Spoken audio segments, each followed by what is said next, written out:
움직이면 백전불태라. 제발 좀 알고 연애하자. 어?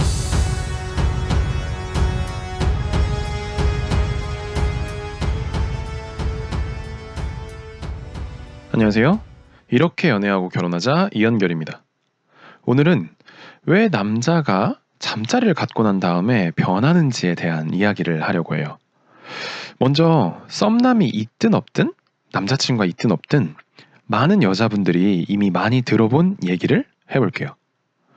아니, 잠자리 전에는 그렇게 세상 다정한 것 같던 남자가 자고 난 다음에는 변했어요.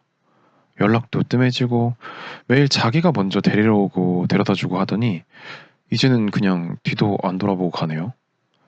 저는 잠자리 후에 그 사람을 더 사랑하게 되었는데 어떻게 해야 되죠? 제가 첫 영상에서 이런 말씀을 드렸어요. 남자는 씨를 뿌리기 위한 존재고 여자는 그 씨앗을 받아 아이를 임신하고 낳을 수 있는 존재다. 이런 관점에서 보면 쉽게 이해할 수 있는데요. 극단적으로 말해서 잠자리라는 것을 남자 입장에서 본다면 목적지인 셈이에요. 이게 무슨 말이냐? 도착하면 끝난 거예요. 근데 여자는 어때요? 잠자리가 더 깊은 관계로의 시작을 의미하죠. 다시 말해서 잠자리를 바라보는 관점이 서로 다른 거예요. 남자에게 잠자리는 목적지이고 여자에게 잠자리는 경유지라는 거예요. 남자 입장에서 여자랑 자고 나면 더 이상 그 여자에게 궁금한 게 없어지는 거예요. 왜냐하면 내가 이 사람을 통해서 얻고자 했던 가장 큰 것을 얻었으니까요. 그러고 나면 카페에 가도 밥을 먹어도 영화를 봐도 술을 마셔도 결국 오늘도 잘 수 있겠지? 이렇게 생각을 해요. 잠자리에 모든 신경이 쏠린다는 거죠. 그리고 다들 아시잖아요. 한 번이 어렵다는 거. 그러니까 남자는 이제 약간 프리패스다? 그런 느낌을 갖게 되는 거죠. 그리고 남자들은 그런 게 있어요 또. 여자가 몸을 허락한다는 것은 자신의 모든 것을 허락한 거고 나를 그만큼 사랑하는 것이라는 생각. 그러니까 이제는 좀 힘을 빼도 되겠다 싶은 시점이 찾아온 거죠. 이게 남자 입장에서는 이제 안정권에 들었다는 신호인데 여자 입장에서는 더 깊어지기 위한 단계다 보니까 이때 그걸 느끼죠. 변했다.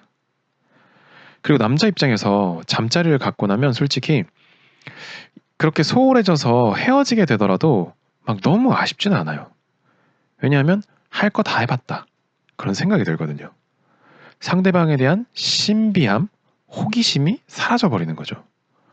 그래서 어쩌면 첫사랑을 못 잊는 이유 가운데 하나도 너무 어린 시절의 사랑이기 때문에 많은 것을 못 해봐서 이 모든 것을 환상 속에 다 남겨놨기 때문이라고 말하는 거죠. 반대로 여자 입장에서는 이 잠자리가 더 깊은 관계로의 시작을 의미해요. 어느 정도 사람이 괜찮으니까 내 몸을 허락해도 되겠다.